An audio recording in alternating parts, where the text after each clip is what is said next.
ایک اور روایت میں آتا ہے رسول اللہ صلی اللہ علیہ وسلم نے فرمایا جو شخص مجھ پر درود پڑھے تو جب تک وہ مجھ پہ درود پڑھتا ہے فرشتے اس کے لیے دعا کرتے رہتے ہیں. یعنی آپ نبی صلی اللہ علیہ وسلم کے لیے دعا کریں اور فرشتے آپ کے لیے دعا کرتے رہیں گے. ایک شخص نے عرض کیا اللہ کے رسول صلی اللہ علیہ وسلم کیا میں اپنی دعا کا 1/3 حصہ درود نہ کر لوں؟ تو آپ نے فرمایا کہ ہاں اگر تم چاہو تو ایسا کر سکتے ہو. اس نے کہا اگر 2/3؟ آپ نے فرمایا ہاں اگر تم چاہو. اس نے کہا اگر میں ساری دعا درود ہی کو بنا لوں؟ تو آپ نے فرمایا پھر تو یہ تمہارے لیے اللہ تمہارے دنیا اور آخرت کے سب غم ہم کے لیے کافی ہو جائے گا. یعنی اگر آپ کو بعض اوقات انسان کی سچویشن اتنی ٹینس ہوتی ہے کہ اس کو دعا بھی نہیں سمجھ آتی مجھے کیا مانگنا چاہیے اس وقت. یعنی بعض اوقات ہمارے کوئی عزیز پیارے زندگی اور موت کی کشمکش میں ہوتے ہیں, ہمیں سمجھ نہیں آتی ہم ان کے لیے کیا دعا کریں. ہم ان کے لیے زندگی کی دعا کریں, یہ زندگی تو ان کے لیے بہت تکلیف دہ ہے, ہم انہیں اس حال میں زندہ بھی نہیں دیکھنا چاہتے کہ ہم چاہتے ہیں صحت مند ہوں. اور اگر صحت کی دعا کرتے ہیں تو ڈاکٹرز کہتے ہیں کہ یہ ساری زندگی پیرالائزڈ رہیں گے, یہ اپنے منہ سے کھا نہیں سکیں گے, اپنے منہ سے پی نہیں سکیں گے. کچھ سمجھ نہیں آتی کہ پھر کیا مانگے اور کیا نہ مانگے. تو ایسی صورت میں ہم درود شریف پڑھنا شروع کر دیں کہ اللہ کی رحمت آ جائے, اور اگر اللہ کی رحمت آ جائے تو اللہ تعالیٰ اس بندے کو بالکل سیدھا اٹھا کے کھڑا کر سکتا ہے. جو رب مردوں کو اٹھا کے کھڑا کر سکتا ہے, جو مردوں کو زندہ کرے گا, کیا وہ ایک بیمار شخص کو, ایک تکلیف کی حالت میں جو شخص ہے اس کو وہ سیدھا تندرست نہیں کر سکتا؟ بالکل کر سکتا ہے. اللہ تعالیٰ کے لیے تو کچھ بھی مشکل نہیں. تو اس لیے ہمیں اپنی زندگی میں درود کی کثرت کر دینی چاہیے. پھر اسی طرح یہ ہے کہ رسول اللہ صلی اللہ علیہ وسلم نے فرمایا مجھ پر درود بھیجا کرو کیونکہ تمہارا مجھ پر درود بھیجنا تمہارے لیے باعث برکت ہے, اور میرے لیے اللہ سے وسیلہ کا سوال بھی کیا کرو. یعنی درود بھی بھیجو, سلام بھی بھیجو, اور وسیلہ کی دعا بھی کرو. اب یہ وسیلہ کیا چیز ہے؟ جنت میں ایک مقام ہے جو سب سے زیادہ خوبصورت ہے, یعنی پوری جنت سے زیادہ خوبصورت ہے, اور وہ مقام صرف ایک شخص کو ملے گا, صرف ایک کو وہ ملے گا, کسی اور کو وہ نہیں ملے گا. تو نبی صلی اللہ علیہ وسلم نے فرمایا مجھے امید ہے کہ وہ میں ہی ہوں گا, کیونکہ آپ کا مقام اور درجہ ساری انسانیت سے بڑھ کر ہے. تو اب آپ دیکھیے کہ وہ ہے تو آپ کے لیے, لیکن آپ نے امت کو شرف بخشا کہ ہم آپ کے لیے یہ دعا کریں کہ اللہ تعالیٰ ہمارے نبی کو وہ مقام وسیلہ عطا فرمانا. پھر اسی طرح آپ دیکھیے کہ جب ایک شخص درود پڑھتا ہے تو وہ درود اس شخص کی طرف سے نبی صلی اللہ علیہ وسلم کو پہنچایا جاتا ہے, آپ کو بتایا جاتا ہے. رسول اللہ صلی اللہ علیہ وسلم نے فرمایا جو شخص ایک بار مجھ پر درود بھیجے اللہ اس پر 10 رحمتیں نازل کرے گا. اس پر ایک فرشتہ مقرر ہے جو مجھ تک پہنچاتا رہتا ہے. یعنی ہم اپنے گھر میں بیٹھ کے پڑھیں, بعض اوقات ہم سوچتے ہیں کوئی مدینہ جائے, کوئی روزے پہ جائے اور ہمارا سلام لے کر جائے, تو بات یہ ہے کہ وہاں جا کر کوئی پہنچائے یا آپ یہاں اپنے گھر میں بیٹھے ہوئے درود پڑھ رہے ہیں, یہاں پڑھ رہے ہیں, اور اللہ تعالیٰ کی طرف سے فرشتہ مقرر ہے وہ آپ کا درود وہاں تک لے جائے گا, پہنچا دے گا.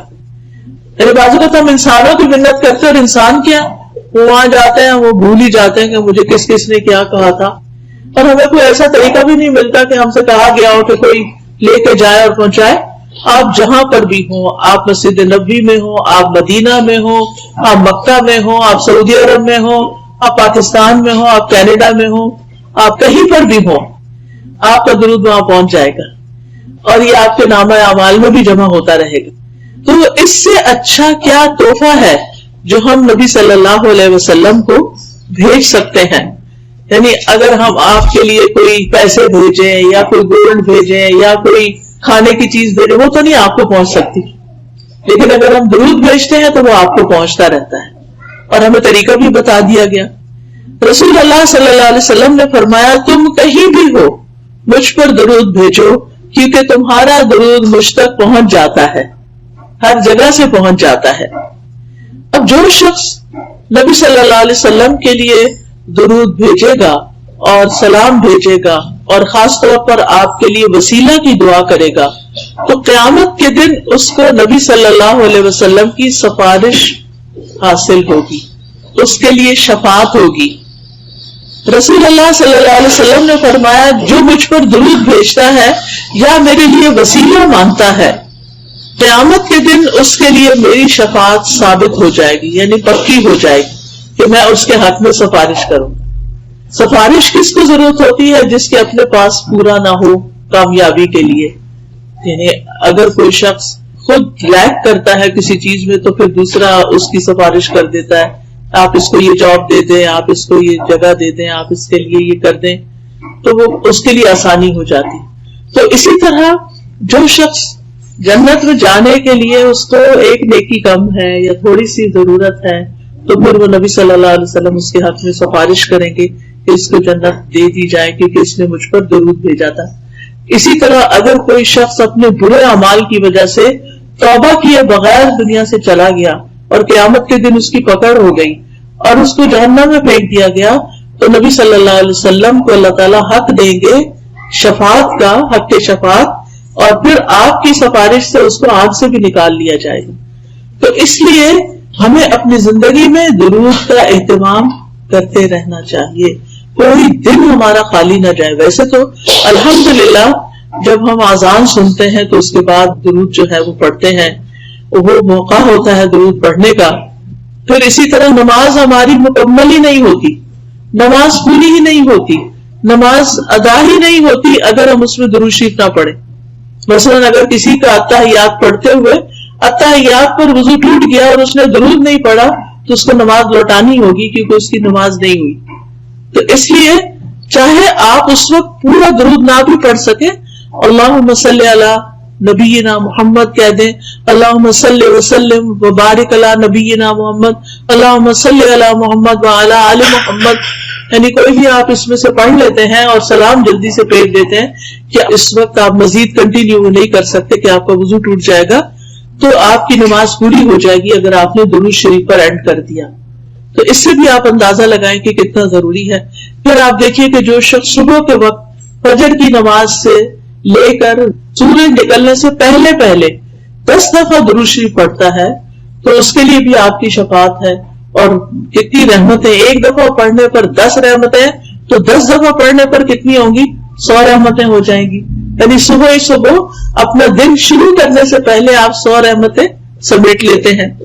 پھر اسی طرح نبی صلی اللہ علیہ وسلم پر جب تک درود نہ پڑھا جائے دعا روک لی جاتی. یعنی کچھ دعائیں ایسی ہیں کہ جن میں ہمیں پہلے درود شریف پڑھنا ہی ہوتا ہے اور پھر اس کے بعد دعا مانگی جائے تو درود شریف اس دعا کو اوپر لے جانے کا سبب بنتا ہے.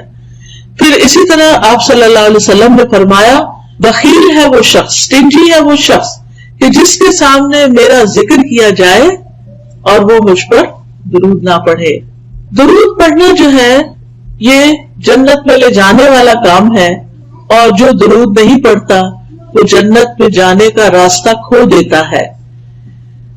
حسین بن علی رضی اللہ عنہ امام حسین سے مروی ہے کہ رسول اللہ صلی اللہ علیہ وسلم نے فرمایا جس کے پاس میرا ذکر کیا گیا یعنی میرا نام لیا گیا اور وہ مجھ پر درود پڑھنا بھول گیا، اس نے پڑھا ہی نہیں، صلی اللہ علیہ وسلم نے کہا. ہونا تو یہ چاہیے نا جب بھی آپ کا نام لیا جائے تو دل ہی دل میں یا ہلکی سی آواز سے صلی اللہ علیہ وسلم پڑھ لیا جائے. اور جو نہیں پڑھتا اسے دھیان سے نہ سنا اور نہ پڑھا وہ جنت کے راستے سے بھٹک گیا.